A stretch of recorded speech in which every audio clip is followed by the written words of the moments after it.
भाइयों, जय भारत, जय भीम, जय संविधान। भाइयों, आज हम बात करेंगे जो यूजीसी पर, उस दिन पिछली बार भी हमने यूजीसी पे कहा था। ये यूजीसी तो सिर्फ एक खाई है आपस में। उस खाई को पाटने के लिए इन्होंने यूजीसी जो कानून लगाया है ये चालू किया है। लेकिन जो लोगों के दिमागों में भूसा भरा हुआ है, गंदगी भरी हुई है नफ़रत का आपस में, और ये नफ़रत सिर्फ अमीरी और गरीबी की है, छात्रों की जाति की नहीं है। क्योंकि दलित छात्रों में भी ब्राह्मणों का ब्याह हुआ है, ठीक है ना। ब्राह्मणों के और क्षत्रिय के अंदर भी जो मुसलमानों में शादी हुई है।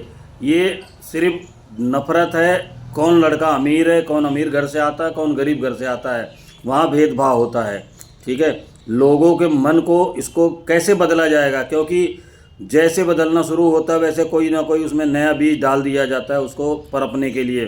आज जितने भी गद्दी पे बैठे हुए सबसे ज़्यादा ब्राह्मण है, चाहे वो सीएम हो, पीएम हो या बड़ी बड़ी अधिकारी हों, ठीक है। उसके अंदर इनमें पहले लड़ाई थी क्षत्रिय और ब्राह्मणों की, लेकिन आज टोटल सिर्फ ब्राह्मण गद्दी पे बड़े बड़े उसमें बैठे हुए हैं, और क्षत्रियों के पास कोई गद्दी नहीं है, और सिर्फ एक एक दो सीएम उनके हैं बाकी। और अगर कोई है भी तो ये लड़ाई जो है अमीरी गरीबी को सिर्फ एक दिखावा के लिए करा जाता है कि ये है। लेकिन अगर उसी दलित के पास अगर पैसा आ जाए तो वो इन्हीं के समाज में चला जाता है, उसका उसी के बराबर कद्र हो जाता है।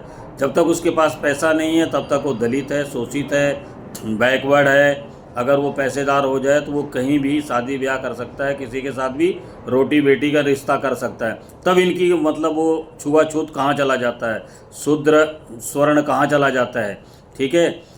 ये सिर्फ एक अमीर और गरीब का झगड़ा है, और सिर्फ अपने देश में ही नहीं है, पूरी दुनिया के अंदर है। जैसे अमेरिका के अंदर काले गोरे का झगड़ा है, अफ्रीका के अंदर काले गोरे का झगड़ा है, ठीक है। सिर्फ बौद्धिस्ट जो देश हैं वहाँ एक समानता, वहाँ अमीरी गरीबी का है, उनको देखा जाता है। हमारे यहाँ अगर कोई गरीब हो जाता है, चाहे वो ब्राह्मण हो, तब भी वो बेचारा शूद्र के बराबर ही ज़िंदगी गुजारने पे मजबूर हो जाता है, क्योंकि उसकी मदद करने वाला कोई नहीं होता। उसके अपने ही लोग उनकी मदद नहीं कर सकते।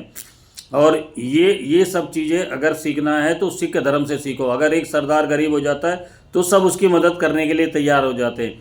लेकिन जो सनातन धर्म है, हिंदू धर्म तो है ही नहीं कोई, जो सनातन धर्म है उसमें कोई गरीब की किसी की मदद करने को राजी नहीं होता। उसका भाई ही सबसे पहले उसके सारे वो हक को छीनना शुरू कर देता है, वही सताना शुरू कर देता है। वो उसकी मदद करने के बजाय उसको और सोचता है कि मेरा भाई ही बर्बाद हो जाए, इसको कितना बर्बाद कर दूँ, इनकी ज़मीन जायदाद सब कुछ मैं हड़प लूँ। तो इस विचार को आप अपने मन से, इस गंदगी को अपने मन से निकालिए, और छुआछूत तो अपने आप ख़त्म हो जाएगा जब आपका दिमाग सही फ्रेश हो जाएगा।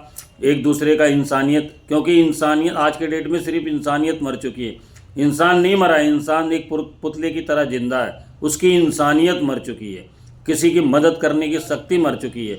बल्कि अगर कोई अपनी हकीकत बताता तो लोग उसका मजाक उड़ाते हैं, उसकी मदद नहीं करते। भाइयों, इसी के साथ जय भारत, जय भीम, जय संविधान।